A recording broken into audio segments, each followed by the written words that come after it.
excited to share my journey as a utility warehouse partner with you. I'm hoping to take you through my experiences, successes and challenges along the way. So where do we start? At the beginning. At the beginning. Prior to becoming a partner 6 years ago, I was fortunate to be very entrepreneurial minded and acquired a taste for network marketing. I had a passion to be in business, not on my own, but with other people. Very similar to our UW model, right? Yep. Yeah? Yep. Okay. Having left school at 16 and a half, TV was still black and white, was it? Really? Some of you might not know what CSEs are, O levels or A levels, neither did I. But I knew I was destined for more. I wasn't going to settle for Jeni of all trades, mistress of none. I found myself embarking, with my little pack on my back, to complete 23 exemplary years in the military, serving with the Royal Signals and the Army Welfare Service. I was inspired by the notion that I would have had my own bedroom and I would have got to travel. So 1 out of 2 was okay. Being the youngest of 7 siblings to Jamaican parents from the Windrush generation, you will already know that our lives would be full of challenges. But trust me, it was character building. And little old me had to grow up sharing a bedroom and having hand-me-downs. So, I guess that's why I was drawn to a uniform, because at least it would always belong to me. I'm proud to say I'm still very wealthy from the love and laughter that came in abundance by my parents and siblings. That in itself is priceless. They also instilled in me the belief that I was superhuman. Has your parents ever told you that? Is your name Lottie? It's my favourite name. Did your dad tell you that you're a superhuman? Well, he's going to start doing it from today. It works. So, my father especially, if I had setbacks, he always said, you're young and you've got time. I started to question this analogy when he was still saying it when I was in my 30s. But by that time, I was 15 years in the army and I couldn't have made him any prouder. Are there any ex-services in the room? Really, I better watch what I say. And you've been in a uniform, haven't you? Yeah, so we love a uniform. Can I ask you what background? Well, as Royal Engineers. Royal Engineers. I went out with a Royal Engineer. Nearly married him as well. He wasn't good looking enough. Madam, please. I was in Cork, but I started at WRAC because I'm old, and going back in the day it was Guildford first. Yes, I've been to Guildford. Yes, Intelligence course. I was Royal Signals. Communicator. So we've got something in common. Okay? So, you'll probably relate to some of the things I'm talking about here. UW has similarities to my military background. Did you know that the shared similarities in the approach to recruitment, okay, training, an emphasis on personal development and achieving goals? Ring a bell? Yeah? Both involve a hierarchical structure with defined roles and responsibilities, requiring individuals to learn a specific skill and adapt to a system. Furthermore, both emphasize the importance of discipline, teamwork, and persistence in achieving objectives. Does that sound familiar, guys? Yeah, That's when I found my tribe. Although I enjoyed being entrepreneurial, my income was not consistent and bills still had to be paid. So I took a day job, transferring my welfare skills before and becoming a social prescriber with the NHS, a job that I love and I'm still doing today. So I transferred all the skills from the military. I hate wasting learning. It has to be transferable to somewhere, so I'm lucky. Needless to say, whilst in 2019, there I was, minding my own business, enjoying a session in the jacuzzi at my local gym. and I noticed a slightly rotund gentleman. You say that nowadays, rotund gentleman, entering the bath. At the time, I was promoting a wellness product which had a weight loss program to it. And like all networkers, we look to prospect, don't we? I looked at his little rotund belly and thought, I'm going to prospect him. However, he beat me to it. He'd already decided that he was going to pitch UW to me. And needless to say, he won that conversation. Why? Why? Because he was offering me a service that would save me money. I love that concept of saving on my bills. I'm tight as anything of saving money. I was also on the lookout for another entrepreneurial venture. He thinks he found me, but I found him because I was looking anyway. I must say, what sealed the deal was how he got me to remember his phone number, and we were half naked. Asked me at the bar. That alone deserved a follow-up, resulting in my becoming a partner and taking my team with me. I never did get to sell him that weight loss program. He's still rotund. So there I was, enjoying the savings, and I got my promotion to TL, and my first incentive was Epsom races. Don't even know what a horse does, but they run. And they gave me some, was it, when you back 2 ways? You're going to win, innit? And I love money. So that was a memorable first experience of an incentive. And then unfortunately we went into lockdown in 2020. But wow, what a journey. Turn a negative into a positive. I continued to focus on my business as the company adapted the changes and we transitioned to online. Some embraced it, some struggled. Anybody went through that transition in the room? Put your hand up if you embraced it. Put your hand up if it was a bit of a struggle. Because you're a person, yeah? Person-centered person. I personally adapted and love the online concept because if you live in London, it takes about an hour to go 2 miles.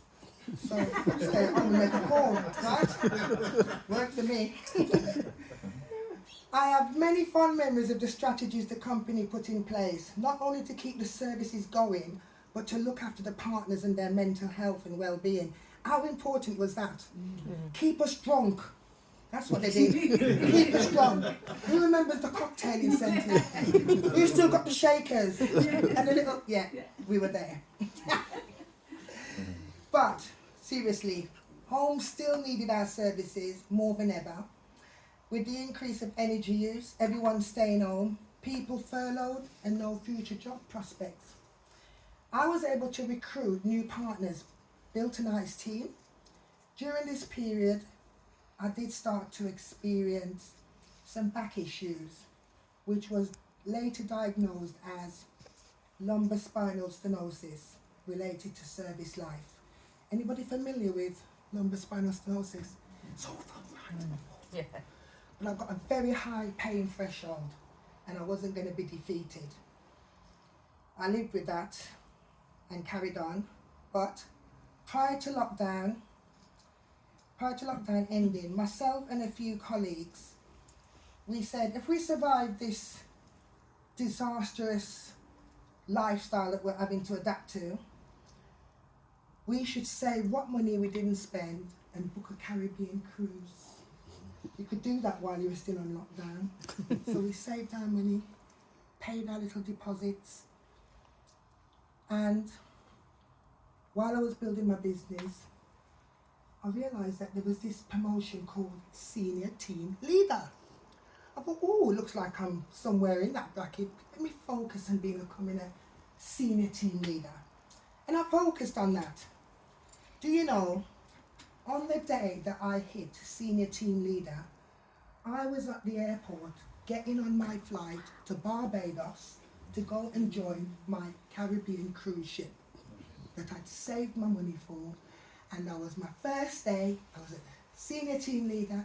Steve Critchley called me to congratulate me And I goes, oh, Steve, this is fantastic. I'm at the airport. I'm just going on my way to Barbados to join the cruise ship. He goes, you're going where? He spent more time talking about my cruise and me gathering information to bring back to him because he'd never been on a cruise. That I forgot I'd been promoted. But you know what? Share the love. So, although I was plagued with this niggling back pain, my mobility was starting to be affected. And if you're on a cruise, you know you need to be mobile. But I still needed to see what I needed to see. It didn't hinder my experience. I was able to sign up a customer on the beach at one of the excursions because I didn't have to walk, I just had to lay on the bed like a form. Everybody else went off walking. I further enjoyed more incentives such as a weekend breaks in Paris, Amsterdam, the Hepson races, Henley Festival, Fortin and Mason Hamper, Fortin and Mason Hamper, Fortin and Mason Hamper. One's a wash bin, one's a dirty bin, and one's got books in it. I'm so proud to be a mini owner. I call that my business card on wheels. But most memorable achievement was my holiday of a lifetime in the Maldives, where I had the pleasure of meeting Jason and Tracy, solidifying the friendship we have today. I was also lucky to be offered a spinal decompression surgery. My surgeon, my consultant didn't believe that someone so young should be so restricted. And I was fast-tracked to have decompression surgery. I was still touching my business while I was in hospital, wasn't I, Trace? Because I sent a picture of me and my health care assistant who had just signed up. It's not funny, I went into that place vegetarian and came out eating meat. The first meal they gave me, it's too late, I'm back to eating meat. But my health care assistant is lovely. So, it was the greatest feeling being able to walk pain-free in the Maldives, what I call paradise.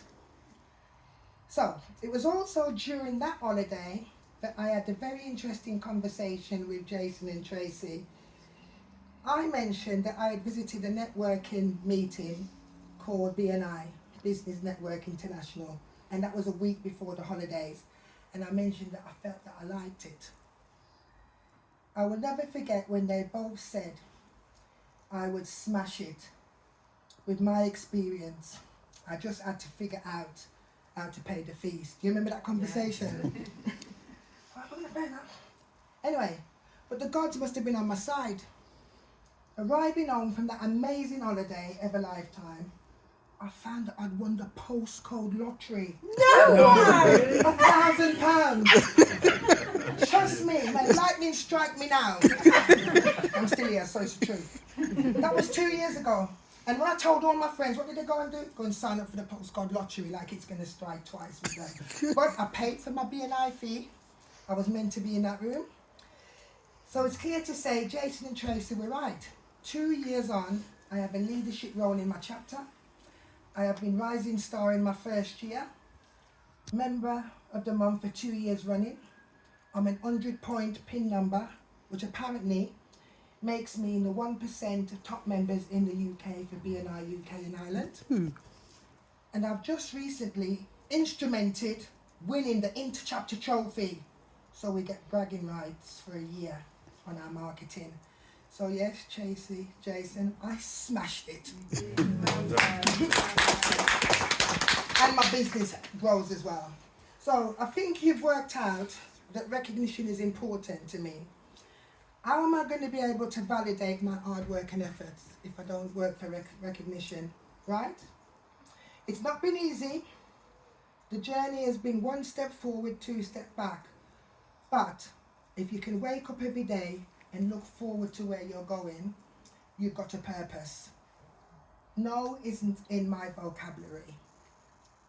As long as you've got good health and purpose and your goal is in vision, you just have to work towards that. So, challenges on my journey. I still and will have continuing health challenges. But you know what? I've still got a pulse. Right? I check it, it's there. So life goes on. Bereavement, 4 in 1 year. What the hell's that about? They throw so much at you that you have to question. But you know what? It's guaranteed what comes to you, taxes and death, right? So I'm owning it. What I do, I live for the legacy of the loved ones that have left me. So you stand here, not one person, but the legacy of my loved ones. We all could relate to this. Interactive team members sapping my motivation. Anybody feel like that? Sapping it. Sapping it. But you know what? It's okay. I'm going to find my tribe, because that's what you do. You find your tribe. But you still have the duty of care to look after those that you need to support, because they didn't join for your purpose. They joined for theirs. And walking that journey with them, waking up every day, you know your purpose is to make sure that they reach where they need to go. Because you're going to take them with you and they're going to take you with them. So, let me give you a couple of top tips. Remain consistent. Remain persistent. Make your why stronger than your pain. Run in your own lane. People's opinion of you don't matter. Focus. Always be a student. Be coachable. Be that blank canvas. And attend all the events. The most important thing you need to be in the room. Enjoy the journey, not the destination. Life's too short for that, right? You're there looking at the destination, you never bothered enjoying it, and you might not have got there. Life's too short for that. Guys, winners never quit. Quitters never win. I want to thank you for allowing me to share snippets of my journey, and I'm open to questions as well. Brilliant. Thank you.